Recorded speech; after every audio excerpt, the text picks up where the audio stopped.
Happy New Year! Welcome to a new 2024. I hope you had a wonderful time with your friends and your family, but now we have to get back to business. So, my first question for you of the year is, what does Google Maps, a route on Google Maps, and a gym workout routine have to do with 2024? I know you're interested. You are. How can you not be? Find out more after this. In case you did not know, I am Tanya Day, a virtual assistant that helps my clients to hustle less and to profit more. Today, we're going to be talking about business plans. So, what was the answer to the question? It enables you to get to your destination. If you're working on a workout routine, then obviously the destination for you may be to perhaps lose weight or to, get really buff or to just have a really good feeling about yourself. If you obviously have a Google Maps route, then clearly there's somewhere you're meant to be. So obviously by following the route, you end up at your destination. Both of those things, you end up by doing it, you end up at a destination. So today we're going to be talking about business plans and how to review your 2023, but also to now plan out for your 2024. Some people may have done it ages ago, some people probably even started. So what a good way to kick off the new year, but by reviewing your 2023, so you can find out exactly where you want to be in your 2024, or at least the end of 2024, the 8 strategies that will help you have a fantastic year ahead. Starting with number 1, reviewing your previous year. So you have to look at your goals, your objectives, how is your sales, how is your marketing, how is your finance, how is your sales. You have to look at everything that happened in your business last year.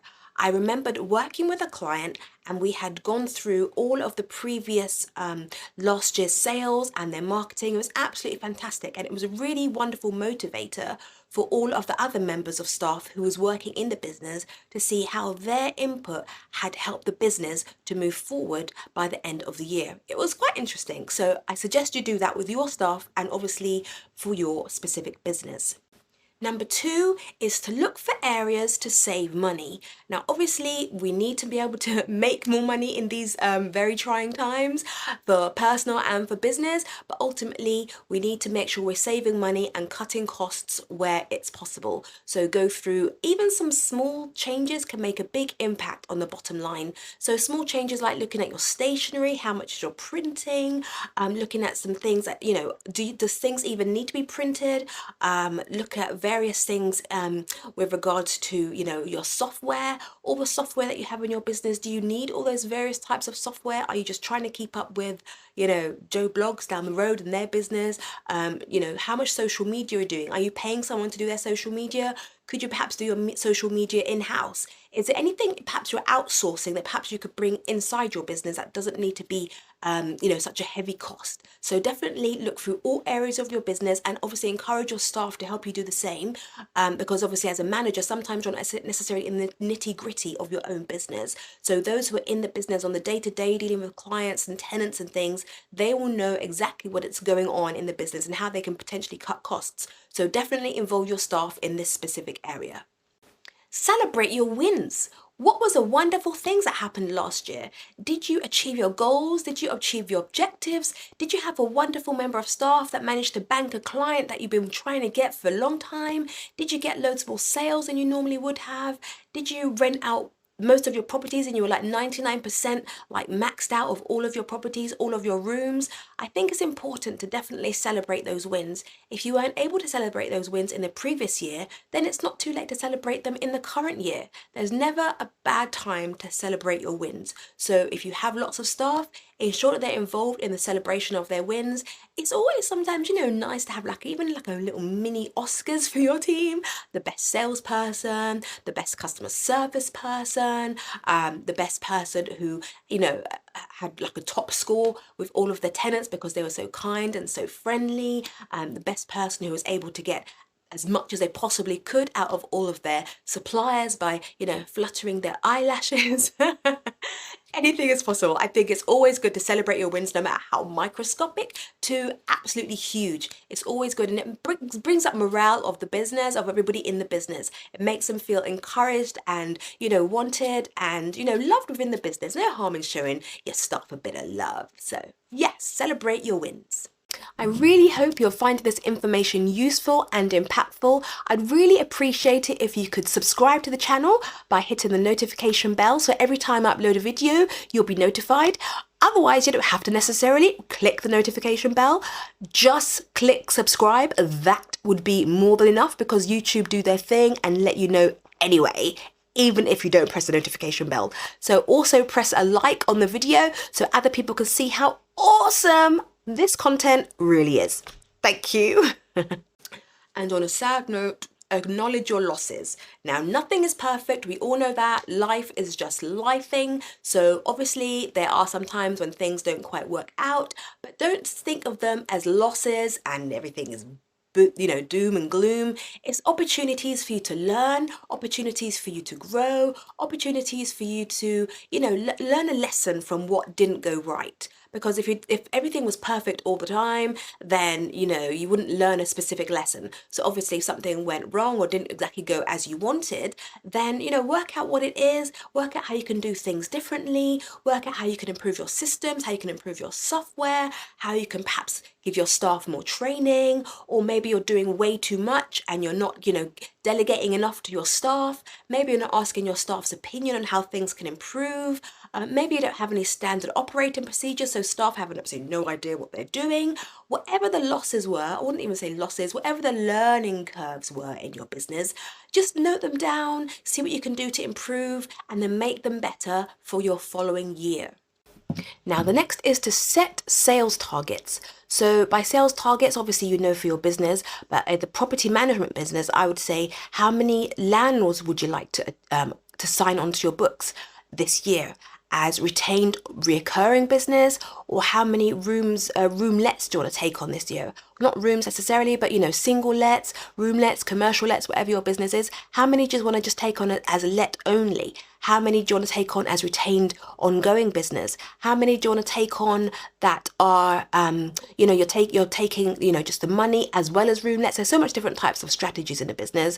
What kind of sales do you want to do? Now, you could either work out all these sales strategies by yourself, or you can work out some of these strategies with your sales staff. Now, obviously, your sales staff and just your actual members of staff are the ones in your business, working in your business all the time. What can they achieve? What do you think they can achieve? Obviously, you probably would have gone through, individual sales targets for perhaps your own members of staff. So as a business as a whole, bring in all of those individual targets. You can bring them all together, and as a business, you want to say how many, targets can we achieve for the quarter, for the year, for the next decade.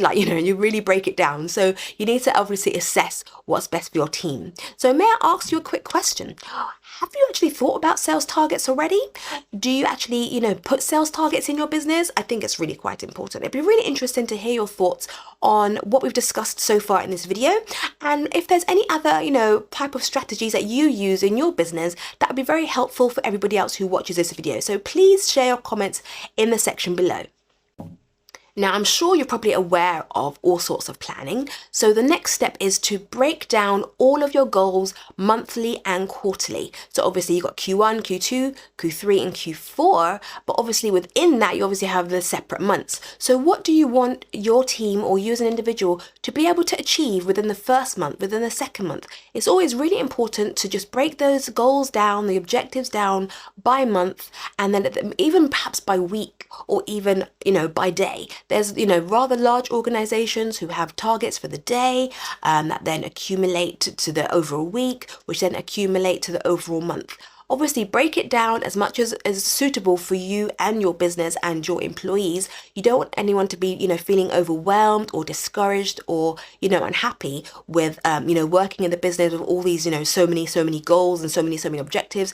You don't want anybody to feel uncomfortable and therefore end up leaving your business. You want it to be, a really fun, really encouraging experience that you have for your staff members and obviously for you. So rather than, even perhaps looking at the whole entire year or even giving that information shot to all your staff for the whole entire year, if you yourself break it down into the quarters and then into months, you can share with your staff what you'd like them to achieve by Q1. At the end of Q1, you can, let them know how it went, and then let them know what you want to happen in Q2, and so on. So then the staff don't necessarily get overwhelmed and don't feel discouraged. I think that's a brilliant idea. What do you think about that? Now, you as the owner of the business, it's really important to write down your own professional goals. What kind of things do you, as a person in the business, want to achieve? You may have set objectives and goals for all of your members of staff, but what do you want to achieve? Do you want to perhaps start a new section of your business? Do you perhaps want to learn a new skill yourself? Do you perhaps want to, enhance your current skill set? So maybe, you're a property manager, but you're thinking, I know quite a lot about property. Maybe I could perhaps, go on the networking circuit and perhaps start, giving speeches and, encouraging audiences to perhaps get into this line of work, or having, network meetings or teaching sessions to landlords. I think it's important to, keep on top of your own skill set, keep on top of all the new laws and regulations. So make sure you set your own goals for yourself so you yourself are not discouraged. Because obviously being the business owner, you're taking care of everybody else and all of your clients and all of your, chains of operations. But don't forget to think about yourself when it comes to your own professional development. We are not all about business. We have families, we have lives, we have friends, we have hobbies. What are your personal goals and objectives for the year? So this is nothing to do with business. This is all about you as an individual.